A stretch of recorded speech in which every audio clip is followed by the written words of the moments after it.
saya dulu termasuk orang-orang itu, Mas. Saya itu termasuk orang-orang yang ngatain Islam kafah itu radikal, terlalu lebay, gitu kan. Apa sih dari ujung kepala sampai ujung kaki ketutupnya. Saya beragama Katolik. Saya termasuk Katolik yang aktif sih. Saya ikut Youth for Christ dan saya sempat jadi bendaharanya di sana, dan saya juga aktif di gereja Stella Maris Fluid.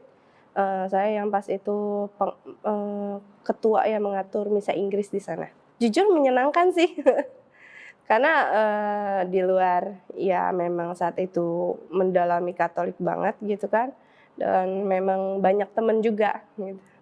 Jadi ya kalau dibilang asik ya asik gitu, tapi ya saat itu, saat lagi mendalami, saat sedang mengerjakan itu semua, ya tidak pernah ada pertanyaan aneh-aneh gitu, percaya aja.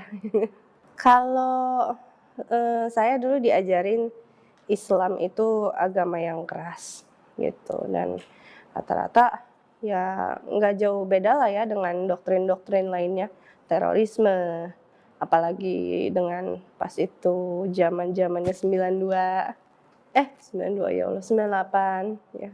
Zamannya 98, terus peristiwa Twin Tower. Ya, jadi ya memang saat itu saya memikirnya, kok gini sih ajarannya Islam gitu. Dan saya itu termasuk orang yang kalau misalkan saya ngelihat azan di TV, saya skip gitu. Awal tertariknya itu sebenarnya gara-gara saya tuh hobi main game online gitu. Dulu semua game online tuh yang zaman-zamannya game online masih ngetren di PC ya, komputer, laptop gitu. Itu rata-rata semua saya mainin gitu, dan saat itu saya lagi main satu game, dan saat itu juga saya berpikir, saat itu pun saya masih aktif-aktifnya gereja. Jadi, siapa sih gitu kan yang pengen dong misalkan bisa bawa orang dari luar masuk ke agama kita gitu kan. Di situ saya punya teman, dia saya liatin, online mulu gitu kan, paling ngantor, habis selesai ngantor dia online game sampai pagi gitu kan. Saya pikir ya mungkin dia bukan seorang Islam yang taat sekali gitu. Jadi akhirnya ya saya coba ajak dia dialog singkat aja gitu. Saya sih yang nanya sama dia, "Kenapa sih kok Islam pas itu tahun 98 nyerang kita gitu, yang orang-orang Tionghoa gitu kan." Dan saya juga nanya-nanya dia masalah kepiting lah, saya tanya sama dia, "Kenapa sih dari nggak boleh jadi boleh?" gitu kan. Ya, anehnya ya semua pertanyaan itu dia bisa jawab. Tapi saat saya ditanya balik sama dia soal agama saya nggak bisa jawab.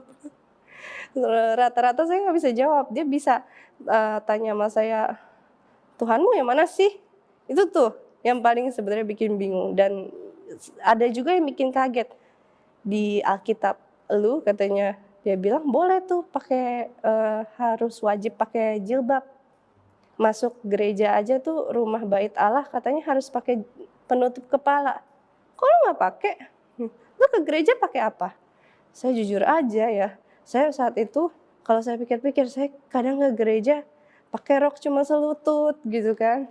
Kadang juga lengan pendek, nggak pernah rapi, tertutup yang seperti di diharuskan dalam Alkitab gitu. Saya cuma bisa bilang, zaman sudah berubah gitu kan. Dia bilang katanya, "Oh, berarti bukunya buat apa dong? Nggak usah diikutin," dia bilang.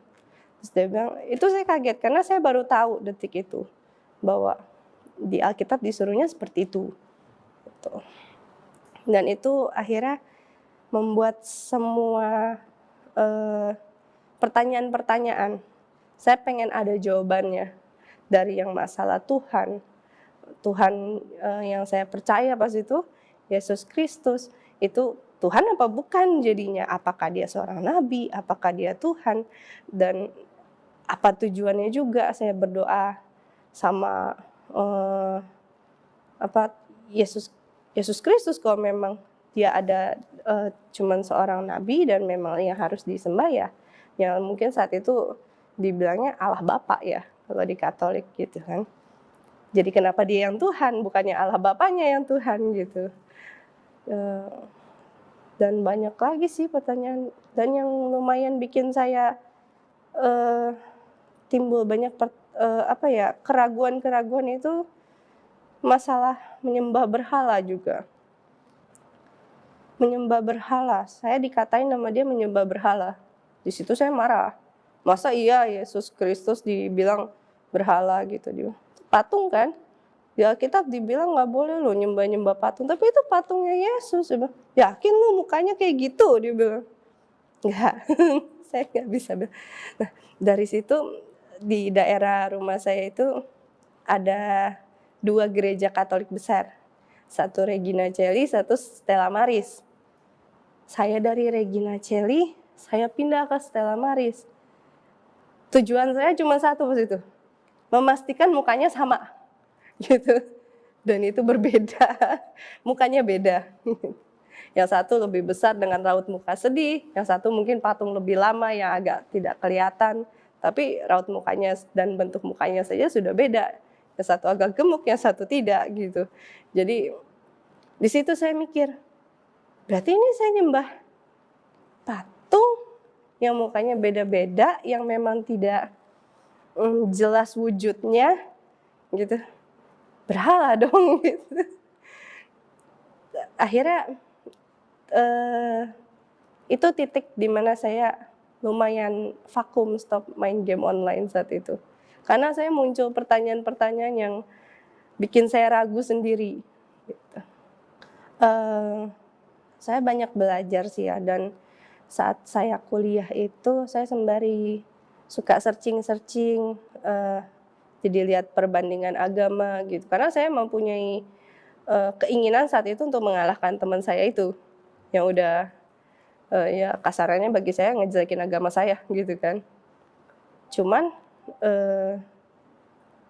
akhirnya dia juga sih yang bilang sama saya, "Coba nonton Zakir Naik, Ahmad Didat gitu di YouTube. Kalau emang lu masih banyak nanya-nanya jangan nanya gue bukan ustadz," dia bilang gitu. Udah akhirnya saya nonton lumayan banyak video-videonya kan di YouTube. Situ saya tambah makin ragu dengan Katolik, tapi saya makin menemukan banyak jawaban yang masuk logis di Islam gitu. Akhirnya saya memberanikan diri, saya bilang 2015 itu saya bilang saya mau syahadat gitu. Saya nggak beraniin diri bilang sama keluarga itu 2015, dan itu ya pastinya responnya nggak bagus lah ya. Orang tua saya tidak setuju karena memang keluarga saya itu benar-benar agamanya campur-campur. Maksudnya keluarga besar tuh agama campur-campur. Papa saya sendiri itu Buddha, mama saya Katolik. Cuman ya pada saat itu zaman mereka pernikahan beda agama itu masih boleh. Di Indonesia masih boleh gitu. Jadi dan keluarga besar pun tidak ada yang Islam gitu. Jadi ya saat itu saya yang memang pertama kali. Jadinya ya memang agak sulit jalannya. Terutama ya orang tua nentang sekali gitu kan. Sampai saya harus tidur satu kamar sama mereka, dipantau gitu kan. Udahlah, jadi Katolik aja gitu, nggak usah yang lain-lain gitu. Karena saya pikir itu reaksi yang normal gitu. Jadi saya pikir mungkin dengan berjalannya waktu nanti akan ada cara di mana orang tua saya akan kasarannya pengennya mah legowo gitu ya. Tapi ya ternyata tidak, dan jelang 2 bulan 3 bulan itu akhirnya saya cari bantuan ke Mualaf Center saat itu. Di situ bantu sama Kohani Kristianto, saat itu beliau masih sekretaris di sana gitu. Jadi beliau yang bantu saya keluar karena beliau udah bilang, "Oh, kalau orang tuanya sudah sekeras ini mendingan harus keluar aja dari rumah," dia bilang gitu. Keluarga, ujian saya yang paling besar keluarga. Sulit. Justru pas saya udah masuk Islam dan saya ditaruh di santren Darut Tauhid, saya belum biasa. Karena di santren setahu saya saat itu, Sholat 5 waktu.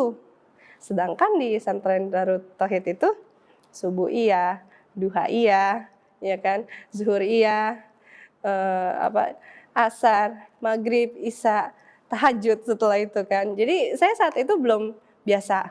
Sempat bolong tahajud berapa kali itu, ya kan, ketiduran gitu karena kita belum terbiasa gitu kan. Tapi saat itu ustazah di sana bilang sama saya, coba Melisa minta sebelum tidur, Bismillah dulu, wudu dulu gitu katanya.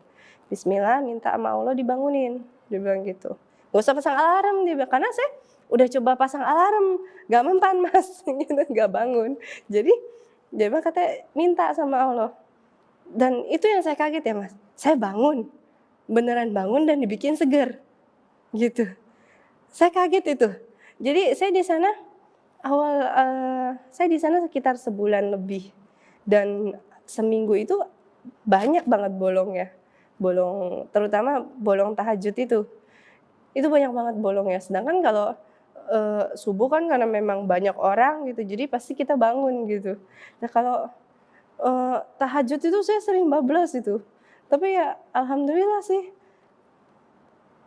saya kaget gitu ya saat saya minta, beneran dibangunin gitu. Kalau lihat jam itu aneh, jam 2 kurang 15 menit, itu dia harus dibangun. Pasti, aneh, sampai rutin itu berhari-hari seperti itu.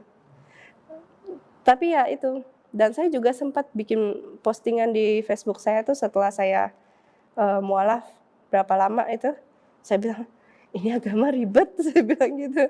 Tapi ya ribetnya itu masuk akal gitu loh, logis gitu loh mas. Jadi kalau dibilang ribet, ya penyesuaiannya lumayan lama gitu. Tenang, lebih tenang, pasti jauh lebih tenang gitu. Karena saya tidak ada pertanyaan gitu loh mas. Saya merasa saya doa langsung dengan yang memang seharusnya gitu, dengan Allah gitu, bukan dengan yang lain-lain.